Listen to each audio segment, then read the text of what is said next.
Sejam bem-vindos ao Podped. Ela é a Gabi, eu sou a Linelli e essa é a sua nova rede de apoio. Olá, pessoal. Estamos aqui com um convidado muito especial. Ele já participou aqui com a gente. Hoje vamos falar sobre osteopatia pediátrica.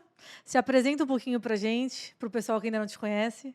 Bom, meu nome é Daniel, eu sou fisioterapeuta formado em osteopatia e agora terminando uma formação em osteopatia pediátrica. Hoje em dia, a maior parte dos pacientes que eu atendo são bebês, principalmente de 0 a 18 meses. E é muito bom estar aqui para poder falar um pouquinho mais sobre o que eu trabalho, que eu gosto muito, e como eu posso ajudar as mamães e os bebês. O assunto de hoje é um pouquinho polêmico. A gente escolheu o tema de cólica. Explica para a gente assim, como que elas te procuram para você poder ajudar nesse ponto. Se tem alguma diferença da cólica e da disquesia, que elas ficam meio confusas. Tem bastante. Bom, vamos lá. Assim, a maioria que chega no consultório com queixa de cólica, a maioria das vezes não é cólica. Tá? Ou é disquesia, ou é um bebê com excesso de gases que não consegue soltar os gases com facilidade, mas que ainda não se caracteriza como cólica. Tá? E é bem nítido, assim, quando a gente começa a questionar os pais, essa diferença.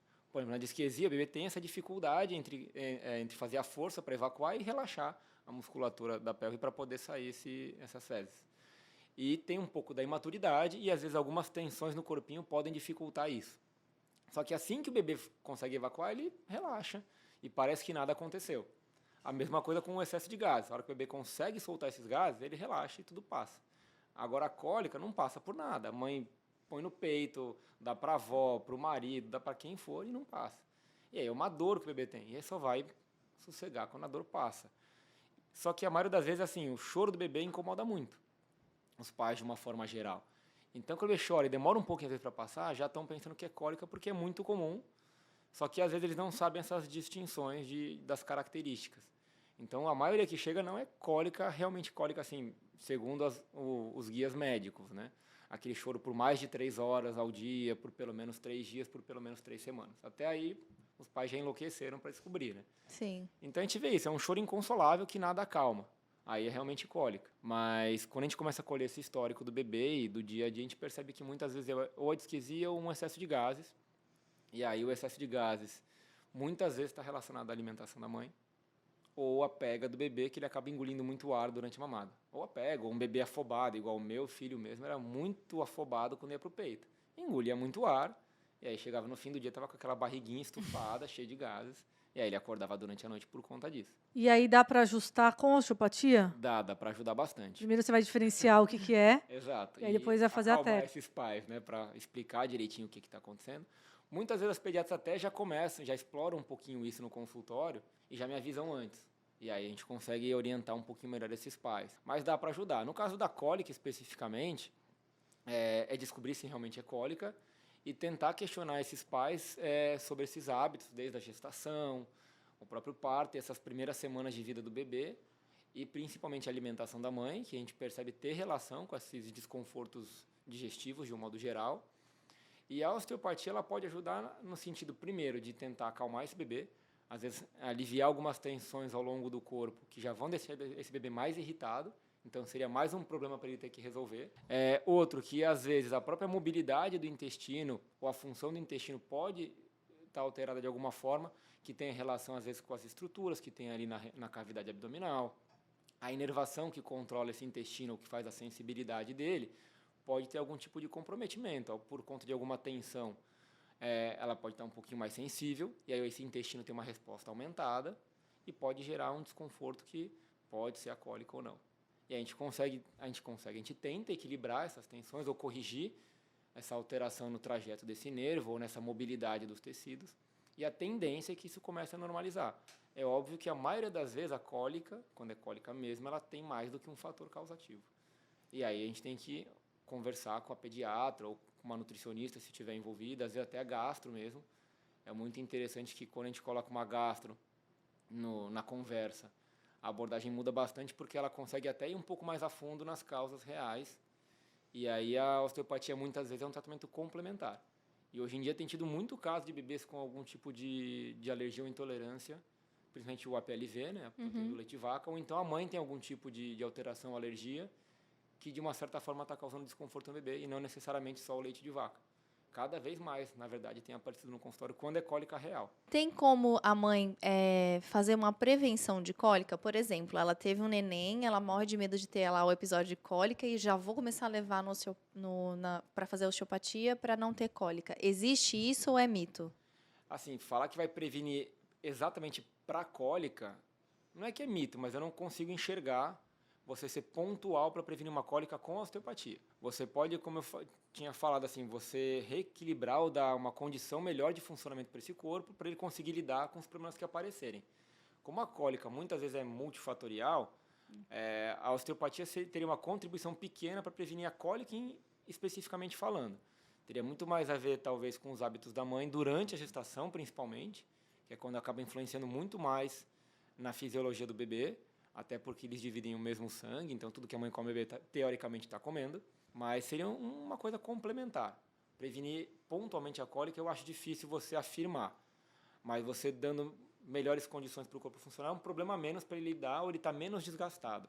Mas ajuda, mas acho que não tão precisamente falar, eu estou fazendo uma consulta de osteopatia para prevenir cólica. Evitar a cólica, não A gente tem como. pode, na verdade, para evitar que esse bebê tenha dificuldades ou tenha algum tipo de obstáculo durante o seu desenvolvimento. A questão, por exemplo, se você for pensar num torcicolo, numa assimetria, você vai prevenir como? Com muita orientação.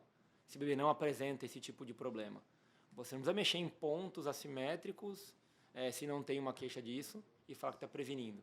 É muito mais orientação, que às vezes nem precisa de uma consulta hoje em dia. Você abre o Instagram, tem muita informação. Mas a osteopatia pode ajudar a prevenir problemas do desenvolvimento do bebê como um todo. Mas pontualmente falando, eu não consigo enxergar dessa forma. E na questão da amamentação, como que pode ajudar? Pode ajudar bastante. Eu trabalho muito em parceria com odontopediatra, com fono, com consultora de amamentação. E o que acontece muitas vezes é que o bebê ele tem tensões principalmente na região cervical e no assoalho da boca, que acaba atrapalhando a mobilidade do pescoço e da cabeça como um todo e da própria língua, e da mandíbula principalmente. A gente pensa muito na língua, às vezes no freio, mas a gente tem a mandíbula, que ela tem que ter uma mobilidade para poder fazer um movimento completo. O próprio ocioide, esse ossinho do gogó, né, ele tem que ter uma mobilidade também, e esse pescocinho tem que se movimentar de forma livre para o bebê poder ajustar a pega de acordo com o posicionamento que a mãe colocar. Então a gente observa muito essas alterações de mobilidade dessas estruturas, e também que é muito comum você ter compressões ou tensões na base do crânio durante a gestação ou durante o parto, que acabam gerando uma irritação de um nervo que comanda justamente a movimentação da língua. E aí você pode ter uma movimentação errada, ou uma língua mais tensa, ou uma língua mais mole, e esse bebê não conseguir fazer a ordenha corretamente ou fazer a vedação, e aí você acaba tendo um problema durante a amamentação. E, ao mesmo tempo, qualquer outro tipo de desconforto que o bebê apresentar, ele não vai conseguir relaxar para mamar. Ele mama, às vezes, brigando com o peito, fica agitado, ou ele pega e solta. O próprio torcicolo pode atrapalhar isso, porque muitas vezes o bebê fica no colo da mãe mamando com uma leve rotação da cabeça. Se esse movimento está limitado, ele não vai conseguir relaxar e mamar com calma. Ou ele não vai conseguir manter a pega. Ele vai acabar mordendo. Aquele padrão de mordedura também pode ser uma tensão. Exatamente. Pode ser uma tensão que ele não consegue vedar de forma adequada, com a língua e com aquele biquinho, de peixinho. E aí ele vai precisar morder. E aí começa a machucar a mãe, fica aquele bico em forma de batom. E às vezes é por conta de um torcicolo ou alguma outra restrição que limite a movimentação do bebê ou que deixa ele mais agitado. E aí ele não consegue ficar calmo mamando. E para essas funções básicas do bebê, tipo sono, a amamentação, a digestão, ele tem que estar relaxado para que isso funcione da melhor maneira. E se tiver algum tipo de tensão, esse bebê está sempre em alerta. E tem alguma mãe que te procura por uma questão que o bebê não dorme de jeito nenhum? Tem, também tem. Não é o maior número de casos, mas tem também. É que normalmente esse bebê que não dorme está associado ou a cólica, ou a refluxo, ou a disquesia, ou excesso de gases. São desconfortos que ocorrem principalmente durante a noite ou durante a madrugada, que acabam fazendo o bebê despertar. E tem bebês que são muito estressados ou agitados por algum outro motivo, e aí pode ser ambiental, pode ser alguma coisa relacionada à mãe ou o ambiente que ele está, ou alguma restrição que deixa ele desconfortável dependendo do jeito que ele se mexe. E é um bebê que vai ter um sono muito superficial, então quando o sono começa a superficializar, ele não consegue emendar, ou então ele não consegue relaxar, ele tem despertares repentinos e muito frequentes. Mas o mais comum sempre tem sido no consultório refluxo, disquesia e excesso de gases. Então não é o sono está bagunçado por um outro motivo, entendeu? E bebezinhos maiores, assim, de 1 ano, você atende até 1 ano e 8 meses? Não, é que o mais comum que aparece é até uns 18 meses. Até uns A 18. maioria, na verdade, chega 1 ano e antes meio. dos 6 meses no consultório. Mas atendo, já atende bebê de 1 ano e meio, 2. Atendi esses dias uma menina de 5, que tinha alguns problemas posturais. Uma menina de 5 anos que já tinha dor no pescoço e dor de cabeça. Esses maiorzinhos é mais postural mesmo, a Tem queixa. bastante coisa postural. Atendi um menino de 8 anos com bruxismo, que já tinha um desgaste dentário significante. Já estava apresentando uma posição viciosa de cabeça por conta disso. Aí é um trabalho em conjunto com o odontopediatra também. Não é só osteopatia.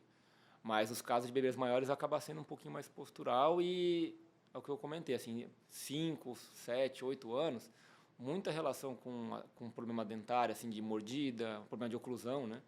E dor de cabeça, que é algo um pouquinho novo, assim, que eu estou estudando um pouco mais, porque começou a aparecer com um pouco mais de frequência. Mas ainda no consultório, a maioria tem menos de 1 ano. Menos de 1 ano. E questão da gestante. Tem muita procura no consultório para gestante? Ah, estou preocupada com o meu parto, quero que melhore, quero fazer alguma Sempre coisa para tive. ajudar. Sempre tive uma Como é certa que é? procura, não é tão grande, até acho que talvez por eu começar a criar uma identidade maior com a área pediátrica, mas até mesmo tem mães de bebês que eu atendi que engravidaram de novo e me procuraram, mas pode ajudar bastante. Tem até alguns profissionais, alguns locais que falam que ajuda a virar o bebê, a facilitar o parto. Virar o bebê não diretamente. Você pode, às vezes, melhorar como é que está a mobilidade do útero em relação às outras estruturas e talvez ter um pouco mais de maleabilidade para se mexer lá dentro. Ou um pouco mais de mobilidade para esse bebê virar, crescer, mas não que você vai pegar e virar o bebê. Não é uma mágica, né? Exatamente. E também quando você tem uma rigidez muito grande na pelve, às vezes dificulta a dilatação, dificulta o bebê descer para encaixar. E aí você devolvendo essa mobilidade pode, às vezes, facilitar esse processo. Sem contar o fato do final da gestação, né, pelo tamanho da barriga, você tem um aumento muito grande das curvaturas da coluna, uma mudança do centro de gravidade, uma sobrecarga muito grande, principalmente na lombar e no quadril. E muitas vezes as grávidas não querem ou não podem tomar medicamento para tratar essas dores. E aí é onde Não acabam me consegue nem procurando. dormir à noite Não tem direito, posição. não tem posição. E aí o bebê também se mexe, aí causa mais dor. E muitas vezes não pode tomar nenhum medicamento. São muito poucos os que a gente tem hoje em dia que são permitidos. E a maioria tem receio de tomar também. Então acabam me procurando ou até mesmo o obstetra me manda, que eu tenho contato com alguns também, que a gente troca bastante informação. E às vezes eles perguntam, olha, eu estou com uma paciente que está com isso, isso, isso. Será que você consegue ajudar?